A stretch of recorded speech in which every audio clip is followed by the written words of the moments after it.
Le restaurant éphémère baignait dans une lumière douce en cette fin de matinée, mais malgré l'apparente sérénité du lieu, une tension presque imperceptible flottait dans l'air.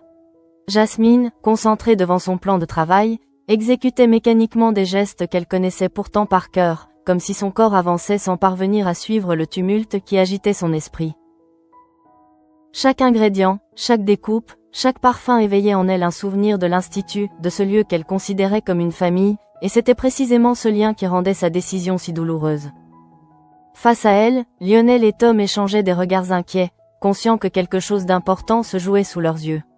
Lorsque Jasmine finit par briser le silence, sa voix trahissait une hésitation inhabituelle, comme si chaque mot devait franchir une barrière invisible avant d'exister.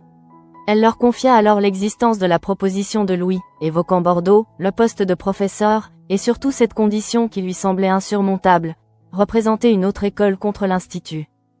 Lionel réagit immédiatement, incapable de dissimuler son mécontentement. Il connaissait trop bien Louis pour accorder la moindre confiance à ses intentions, et son ton se fit plus ferme à mesure qu'il tentait de raisonner Jasmine.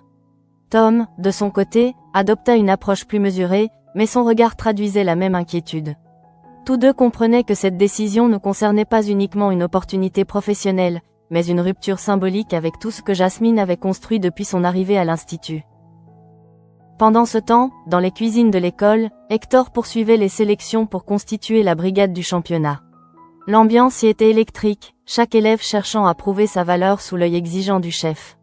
Bianca, en particulier, ressentait une pression croissante. Elle observait les performances de Joséphine et de Louis, consciente qu'ils semblaient déjà avoir pris une avance difficile à rattraper. Cette sensation d'être dépassée nourrissait en elle une frustration silencieuse, mêlée à une détermination nouvelle. C'est alors que la silhouette de Louis apparut dans les couloirs de l'Institut, provoquant une onde de choc immédiate. Son retour ne passait pas inaperçu, et les réactions qu'il suscitait étaient loin d'être unanimes. Claire, sa mère, ne put cacher sa joie en le voyant franchir à nouveau ses portes, comme si ce retour représentait une revanche personnelle sur les échecs passés. À l'inverse, Tessier et les sœurs Armand accueillirent cette présence avec une froideur à peine dissimulée. Louis, fidèle à lui-même, ne se laissa pas déstabiliser par cette hostilité. Il avançait avec une assurance presque provocante, rappelant à chacun que le règlement du championnat lui donnait le droit d'accéder aux cuisines pour s'entraîner. Cette légitimité administrative devenait pour lui une arme, un moyen d'imposer sa présence dans un lieu qui ne voulait plus de lui. Derrière son sourire contrôlé se cachait une stratégie bien plus complexe, que peu semblaient capables de deviner. À l'heure du déjeuner, Louis retrouva Milan et Anouk dans une atmosphère plus détendue, comme si ce moment constituait une parenthèse dans la tension générale. Milan, qui avait accepté de l'héberger, observait son ami avec une curiosité mêlée de prudence. Anouk, quant à elle, cherchait à comprendre les véritables motivations de Louis, consciente que son retour n'était jamais anodin.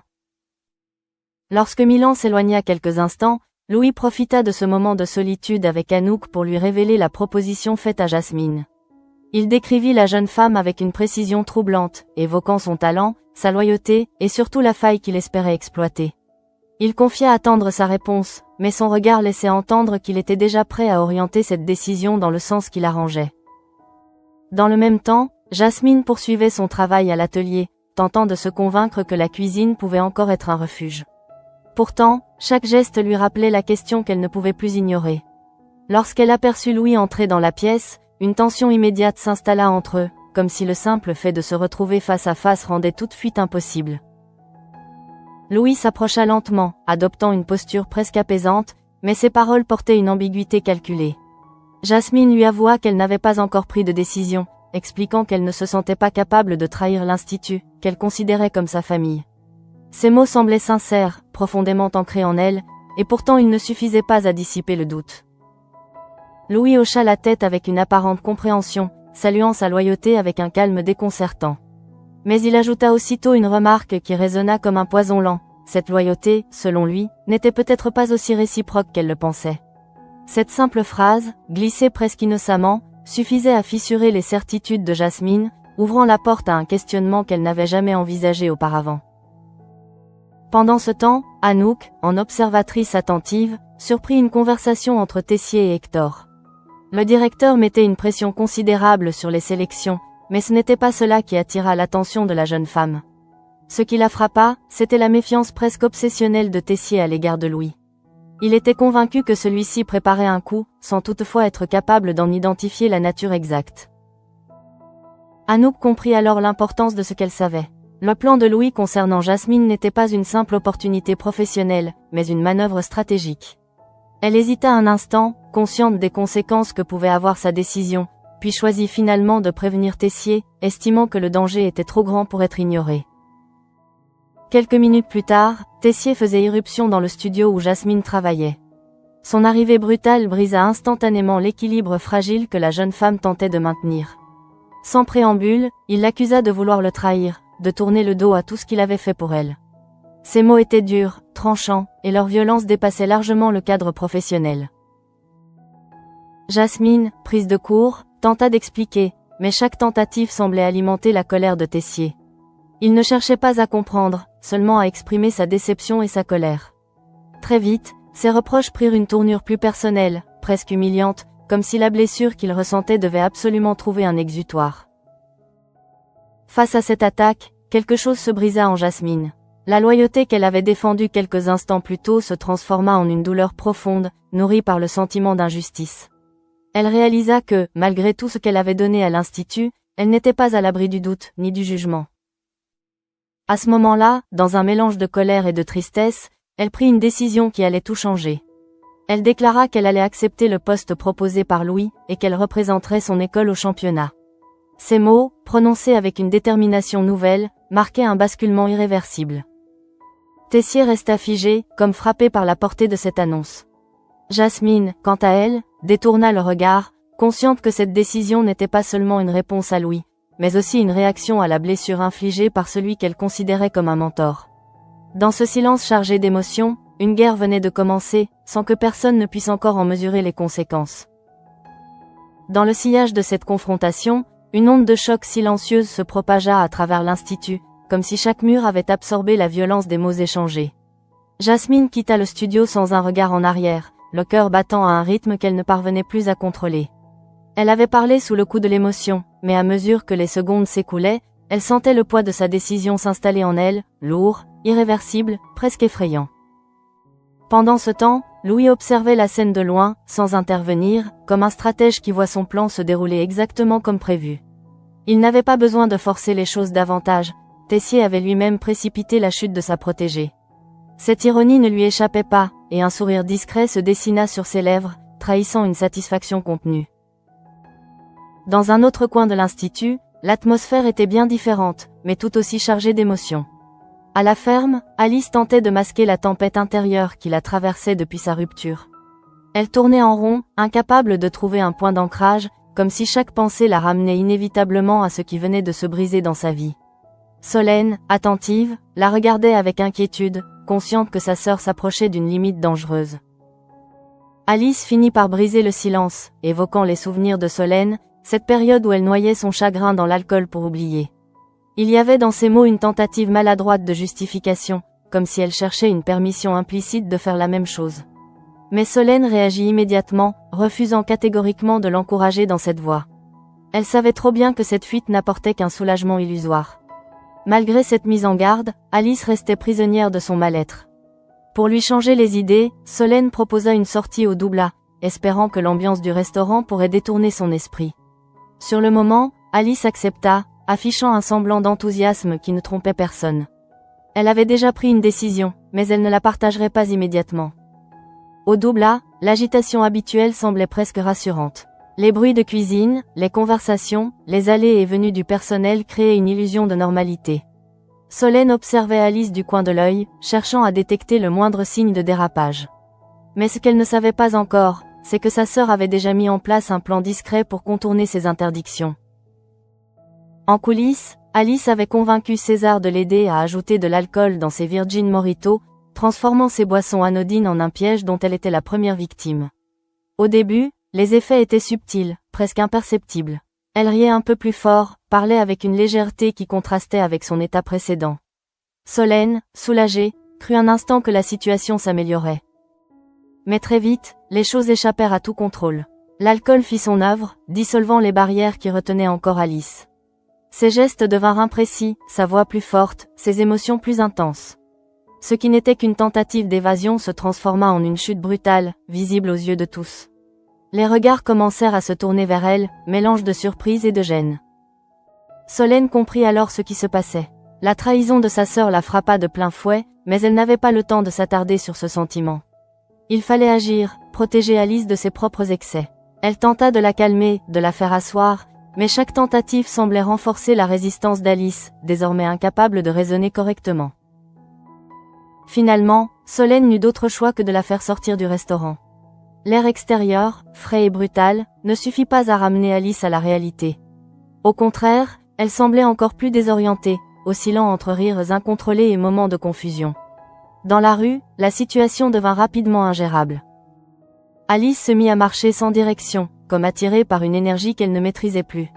Solène tentait de la retenir, de la guider, mais ses efforts étaient vains. La scène attira l'attention des passants, ajoutant une pression supplémentaire à une situation déjà critique. Et puis, dans un geste aussi soudain qu'imprévisible, Alice se dirigea vers une petite place et plongea dans la fontaine. L'eau éclaboussa autour d'elle, brisant le silence avec un éclat presque irréel. Pendant un instant, Solène resta figée, incapable de croire à ce qu'elle voyait.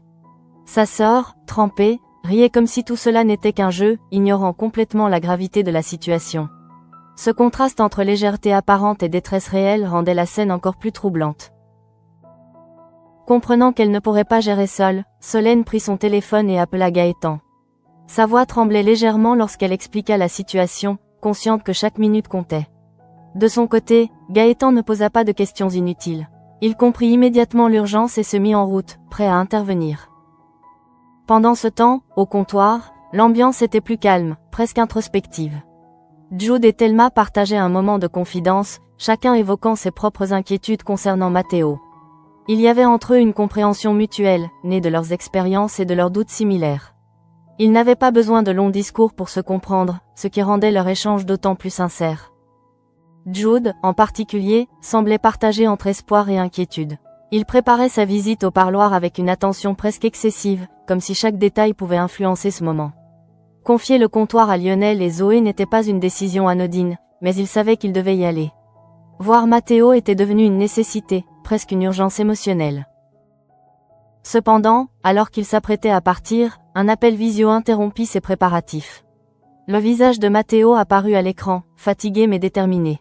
Il avait emprunté le téléphone de son avocate pour transmettre un message important, et la tension était palpable dès les premières secondes. Matteo annonça qu'il allait être transféré le jour même dans une maison d'arrêt à Quimper, invoquant des raisons de sécurité liées au braquage. Chaque mot semblait peser lourd, comme s'il mesurait l'impact de cette annonce sur Jude. La distance, déjà difficile à supporter, allait devenir presque insurmontable. Jude resta silencieux quelques secondes, comme si son esprit refusait d'assimiler l'information. Puis la réalité s'imposa brutalement. Les trajets jusqu'en Bretagne, les contraintes, l'éloignement. Tout cela formait un mur infranchissable. Lorsqu'ils raccrochèrent, le vide laissé par la disparition de l'image de Matteo fut encore plus cruel. Les larmes montèrent sans qu'il puisse les retenir. Il s'effondra dans les bras de Lionel et Zoé, laissant enfin sortir la douleur qu'il avait tenté de contenir. Ce n'était pas seulement la distance qui le faisait souffrir, mais la peur de perdre ce lien fragile qui les unissait encore. À cet instant précis, dans différents lieux, plusieurs vies basculaient.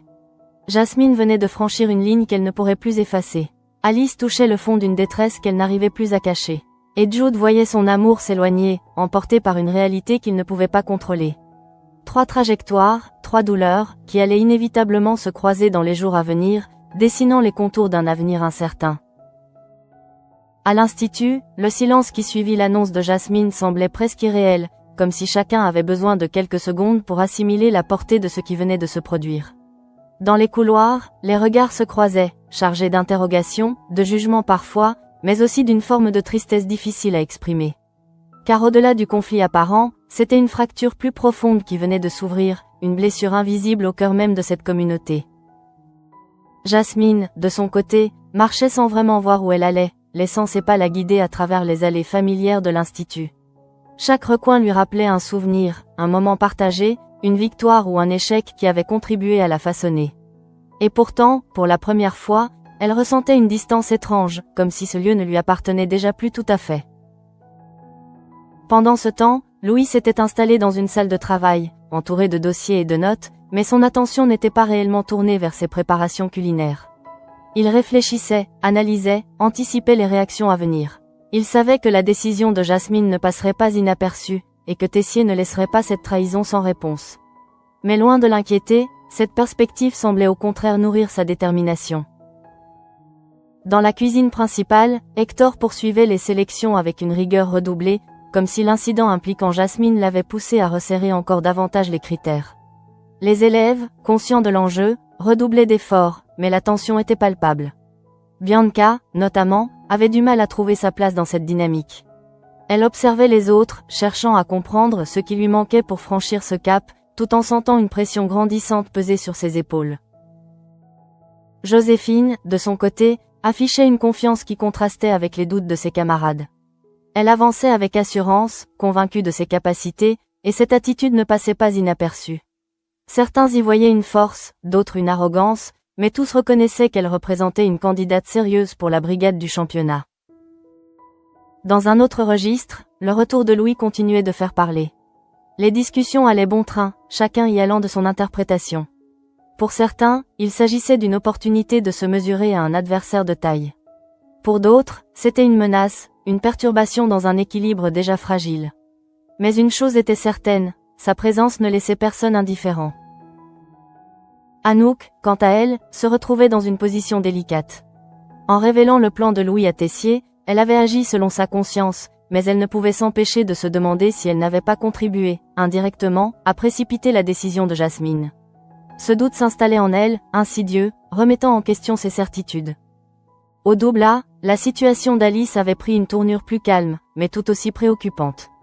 Gaëtan était arrivé sur les lieux peu après l'appel de Solène, et ensemble, ils avaient réussi à ramener Alice chez elle.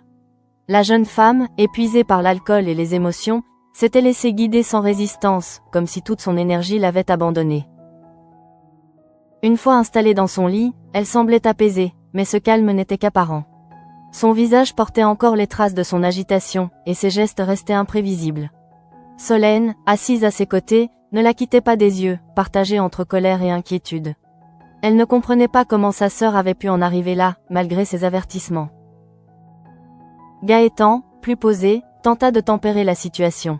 Il savait que derrière ce comportement se cachait une souffrance réelle, qu'il fallait prendre en compte avant de juger. Il échangea un regard avec Solène, comme pour lui rappeler que la priorité était désormais d'aider Alice à se relever, pas de la condamner. Pendant ce temps, au comptoir, l'ambiance restait lourde après l'effondrement de Jude. Lionel et Zoé faisaient de leur mieux pour le soutenir, mais ils savaient que certaines douleurs ne pouvaient pas être apaisées par de simples paroles. Jude, assis entre eux, avait le regard vide, comme si une partie de lui s'était détachée au moment où Matteo avait disparu de l'écran. Il repensait à leurs moments passés, à leurs promesses, à tout ce qui les avait rapprochés malgré les obstacles. Et maintenant, cette distance imposée venait bouleverser cet équilibre fragile. L'idée de ne plus pouvoir le voir, de ne plus partager ses instants, lui semblait insupportable. Ce n'était pas seulement l'absence physique qui le faisait souffrir, mais la peur de voir leur lien s'effriter. Thelma, qui avait assisté à la scène, s'approcha doucement, apportant une présence discrète mais sincère. Elle ne chercha pas à combler le silence, consciente que Jude avait besoin de temps pour assimiler ce qui venait de se passer. Parfois, le simple fait de ne pas être seul suffisait à rendre la douleur plus supportable. Dans les heures qui suivirent, chacun tenta de reprendre le cours normal des choses, mais rien n'était vraiment comme avant. À l'institut, les tensions liées au championnat se mêlaient désormais à des conflits plus personnels, créant un climat incertain. Les décisions prises ce jour-là allaient avoir des répercussions bien au-delà de ce que chacun pouvait imaginer. Jasmine, de retour chez elle, s'assit face à la fenêtre, laissant son regard se perdre dans l'obscurité naissante. Elle repensait à la scène avec Tessier, à ses mots, à la violence de son accusation. Une part d'elle regrettait la manière dont les choses s'étaient déroulées, mais une autre, plus profonde, refusait de revenir en arrière. Elle avait été blessée, et cette blessure avait parlé à sa place. Dans un coin de son esprit, les paroles de Louis continuaient de résonner. Et si, effectivement, sa loyauté n'était pas aussi réciproque qu'elle l'avait toujours cru? Cette question, qu'elle avait d'abord rejetée, prenait désormais une place grandissante, alimentant un doute qu'elle ne parvenait plus à ignorer. Au même moment, Louis observait la nuit tomber depuis la fenêtre de sa chambre, un verre à la main. Il savait que le plus difficile restait à venir, que convaincre Jasmine n'était qu'une première étape. Mais il avait réussi à semer le doute, et c'était tout ce dont il avait besoin pour avancer. Dans ce jeu complexe où chaque émotion pouvait devenir une arme, chacun avançait à tâtons, guidé par ses propres motivations, ses propres blessures. Et dans cette tension croissante, une chose devenait évidente. Le championnat n'était plus seulement une compétition culinaire, mais le théâtre d'affrontements bien plus intime, où se jouaient loyauté, trahison et espoir brisé. Au lendemain de cette journée chargée de tensions et de décisions irréversibles, l'Institut semblait s'être réveillé dans une atmosphère étrange, presque suspendue. Les gestes du quotidien reprenaient leur place, mais derrière chaque regard se cachait une question non formulée, une inquiétude latente face au bouleversement qui s'annonçait. Les élèves, les professeurs, tous sentaient que quelque chose avait changé, sans pouvoir encore en mesurer pleinement les conséquences.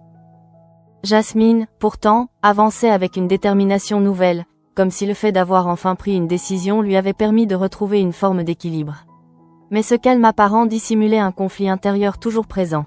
Elle continuait de ressentir une douleur vive en repensant aux paroles de Tessier, à cette accusation qui avait remis en question tout ce qu'elle croyait avoir construit au sein de l'Institut. Dans les cuisines, l'activité battait son plein, mais l'attention des élèves était divisée.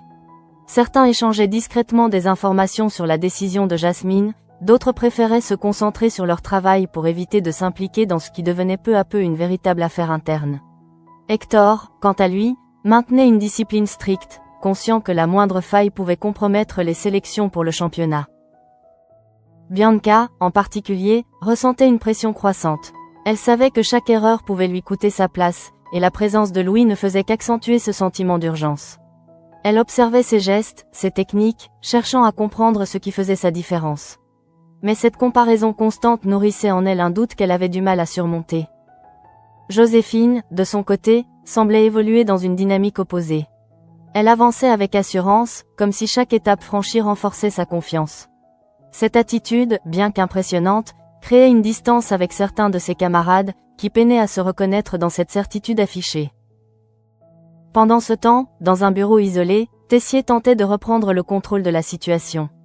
L'annonce de Jasmine continuait de résonner en lui, non seulement comme une trahison, mais aussi comme un échec personnel.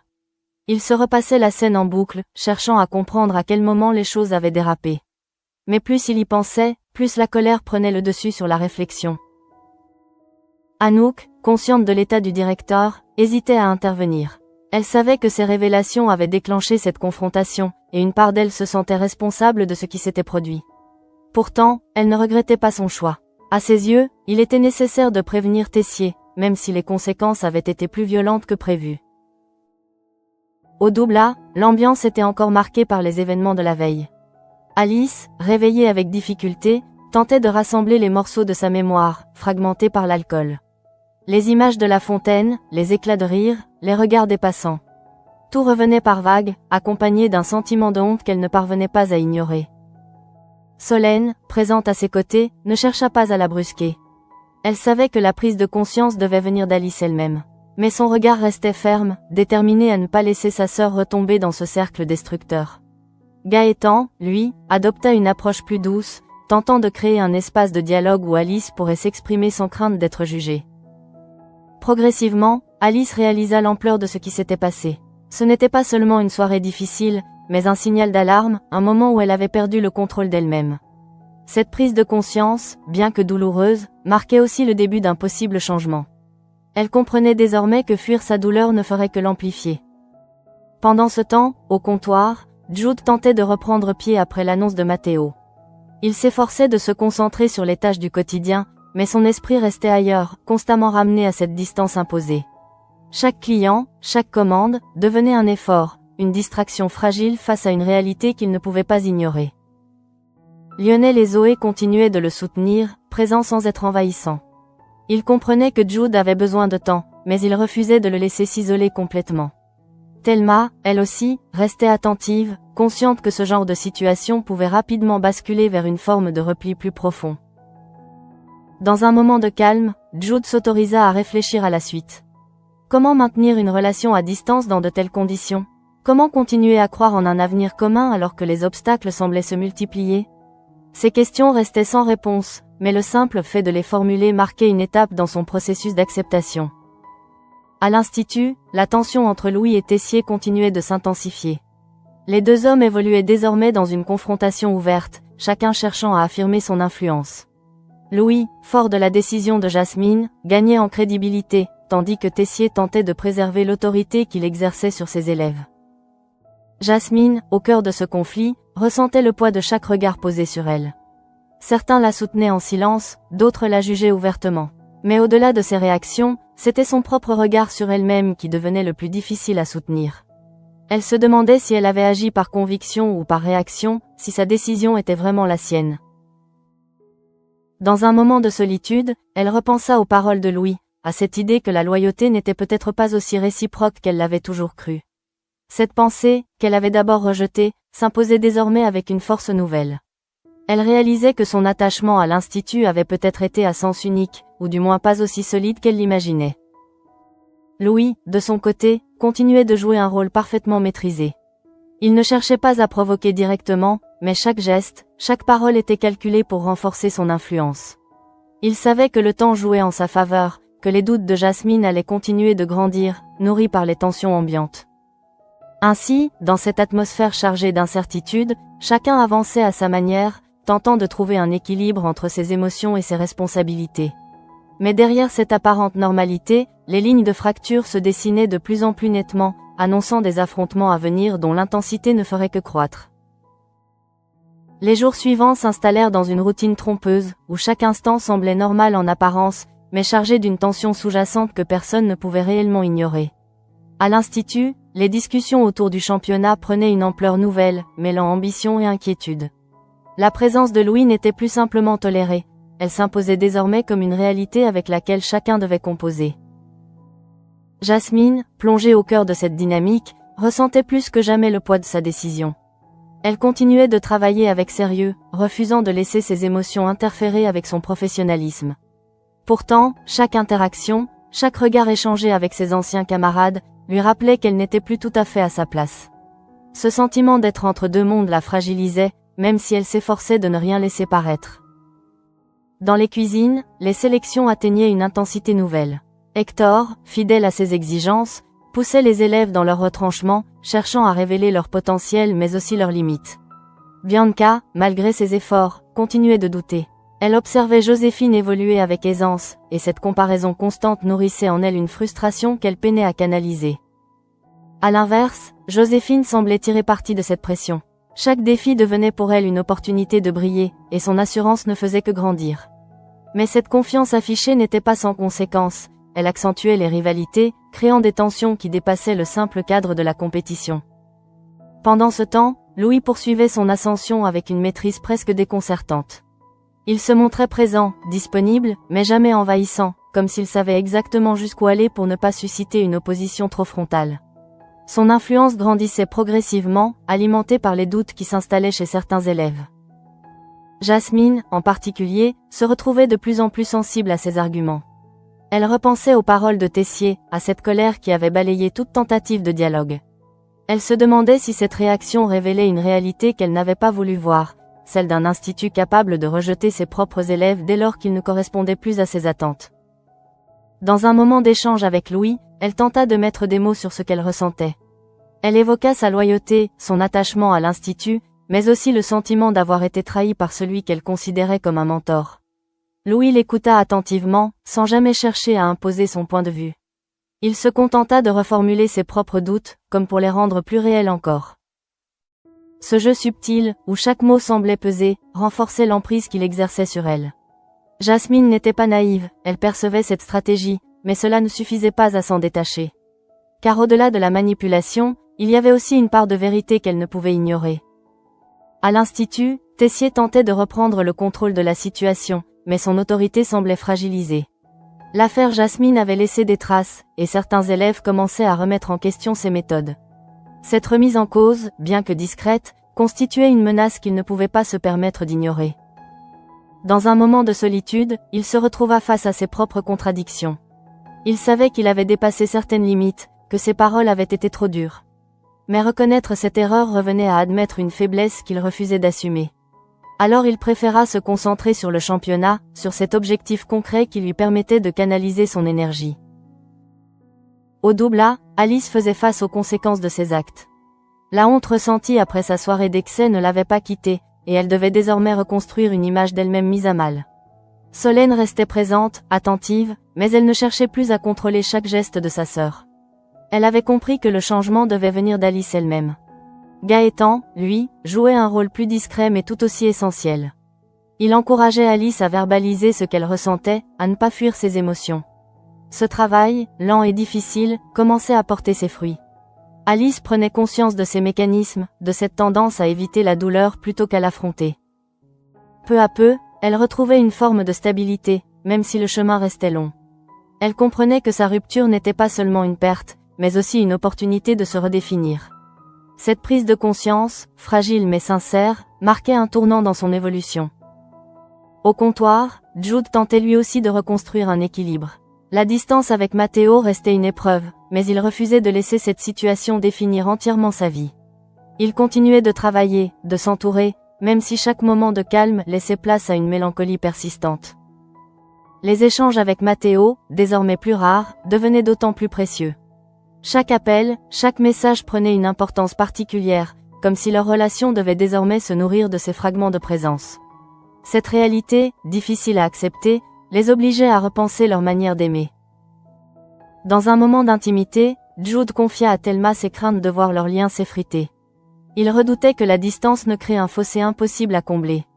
Thelma, fidèle à son rôle d'amie, tenta de le rassurer, lui rappelant que certaines relations survivent justement parce qu'elles sont mises à l'épreuve.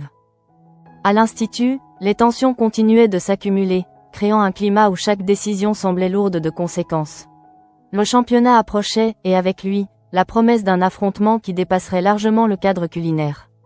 Car désormais, il ne s'agissait plus seulement de prouver son talent, mais aussi de défendre une vision, une appartenance. Jasmine, consciente de cet enjeu, se préparait à affronter ce défi avec une détermination nouvelle. Elle savait que son choix la plaçait dans une position délicate, mais elle refusait de reculer. Elle voulait prouver qu'elle était capable de réussir par elle-même, sans dépendre du regard ou de l'approbation de l'institut. Louis, en observateur attentif, suivait cette évolution avec intérêt. Il voyait en Jasmine une alliée précieuse, mais aussi un élément clé de sa stratégie. Il savait que sa réussite pouvait avoir un impact considérable, bien au-delà du championnat. Ainsi, chacun avançait dans cette période de transition, guidé par ses propres motivations, ses propres blessures. Les lignes de fracture se dessinaient de plus en plus clairement, annonçant un affrontement inévitable. Et dans ce jeu d'équilibres instables, une seule certitude s'imposait, rien ne serait plus jamais comme avant. Le temps semblait s'accélérer à mesure que le championnat approchait, emportant avec lui les certitudes et les équilibres déjà fragiles de chacun. À l'institut, l'atmosphère était désormais électrique, traversée par des tensions qui ne se limitaient plus à la simple compétition. Chaque regard, chaque échange portait en lui le poids des événements récents, et personne ne pouvait réellement prétendre être épargné. Jasmine, plus que jamais, se retrouvait au centre de cette tempête silencieuse.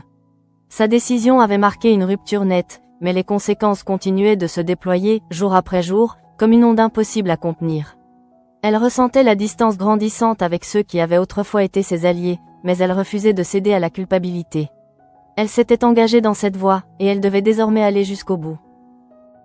Pourtant, au fond d'elle, le doute persistait. Non pas sur ses capacités, ni même sur son choix de relever un nouveau défi, mais sur la manière dont tout s'était déroulé. Les mots de Tessier continuaient de résonner, mêlés à ceux de Louis, formant un écho contradictoire qui l'empêchait de trouver une paix véritable. Elle comprenait que sa décision n'était pas seulement une question de carrière, mais le résultat d'une blessure profonde. De son côté, Louis poursuivait son avancée avec une précision presque clinique. Il observait, analysait, ajustait. Il savait que la victoire ne se jouerait pas uniquement dans l'assiette, mais aussi dans les esprits. Chaque tension au sein de l'institut, chaque doute, chaque fracture constituait pour lui une opportunité. Et dans cette stratégie, Jasmine occupait une place centrale. Il ne cherchait plus à la convaincre ouvertement. Désormais, il la laissait évoluer, prendre ses propres décisions, tout en restant présent, disponible, prêt à intervenir au moment opportun. Cette distance calculée renforçait paradoxalement son influence, car elle donnait à Jasmine l'impression de garder le contrôle. À l'institut, Tessier tentait de maintenir une façade d'autorité, mais les fissures devenaient visibles. Il sentait que la situation lui échappait en partie, que ses méthodes, autrefois efficaces, étaient désormais remises en question. Pourtant, il refusait de céder. Pour lui, le championnat représentait bien plus qu'une simple compétition. C'était une question de légitimité, de réputation, presque d'identité. Dans un moment de réflexion, il se retrouva confronté à une vérité qu'il avait longtemps ignorée. Son exigence, sa dureté, avaient toujours été justifiées par une volonté de pousser ses élèves à se dépasser. Mais à quel moment cette exigence s'était-elle transformée en violence? Cette question, bien qu'inconfortable, s'imposait désormais à lui avec une clarté troublante. Pendant ce temps, Alice poursuivait son chemin vers une forme de reconstruction. Les jours qui suivirent son épisode au double furent marqués par une introspection profonde. Elle tentait de comprendre ce qui l'avait conduite à perdre ainsi le contrôle, à chercher dans l'alcool une réponse à une douleur qu'elle n'avait pas su affronter autrement. Solène, toujours présente, accompagnait ce processus avec une patience nouvelle. Elle avait abandonné l'idée de protéger sa sœur à tout prix, comprenant que celle-ci devait apprendre à se relever par elle-même. Gaëtan, quant à lui, continuait de jouer un rôle de soutien discret, offrant à Alice un espace où elle pouvait être vulnérable sans être jugée. Peu à peu, Alice commençait à accepter sa rupture non comme une fin, mais comme une étape. Cette prise de recul, encore fragile, lui permettait de retrouver une forme de stabilité. Elle n'était pas encore prête à avancer complètement, mais elle avait cessé de fuir, et cela constituait déjà une victoire en soi.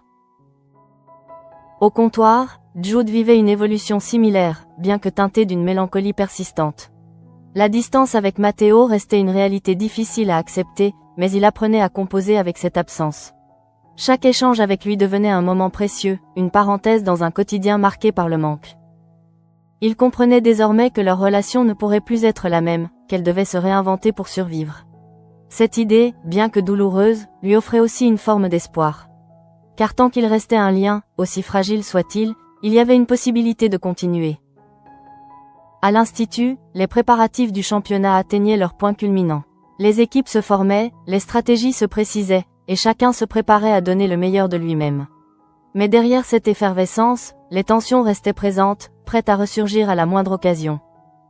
Jasmine, désormais pleinement engagée dans son choix, se préparait à affronter ses anciens camarades. Cette perspective, loin de la réjouir, la mettait face à ses propres contradictions. Elle voulait prouver sa valeur, mais elle savait que cette réussite aurait un prix, celui de renforcer la distance avec ceux qu'elle avait laissés derrière elle. Dans un moment de solitude, elle se retrouva face à elle-même, confrontée à cette dualité qui la définissait désormais. Elle n'était plus seulement une élève de l'Institut, ni encore totalement une alliée de Louis. Elle était entre deux mondes, cherchant sa place dans un espace où les certitudes n'existaient plus. Louis, observant cette évolution, comprenait que le moment décisif approchait. Il savait que le championnat serait l'occasion de concrétiser ses ambitions, mais aussi de régler ses comptes avec l'Institut. Et dans ce plan, chaque détail comptait. Ainsi, à l'aube de cet affrontement, chacun avançait avec ses propres motivations, ses propres peurs, ses propres espoirs. Les lignes étaient tracées, les camps définis, mais rien n'était encore joué. Car dans cet univers où les émotions et les ambitions s'entremêlaient, la victoire ne dépendait pas uniquement du talent, mais de la capacité à affronter ses propres démons. Et tandis que l'Institut se préparait à livrer bataille, une certitude s'imposait à tous, même aux plus optimistes, ce championnat ne laisserait personne indemne. Il marquerait un tournant, une rupture, une transformation dont les conséquences se feraient sentir bien au-delà de la compétition elle-même.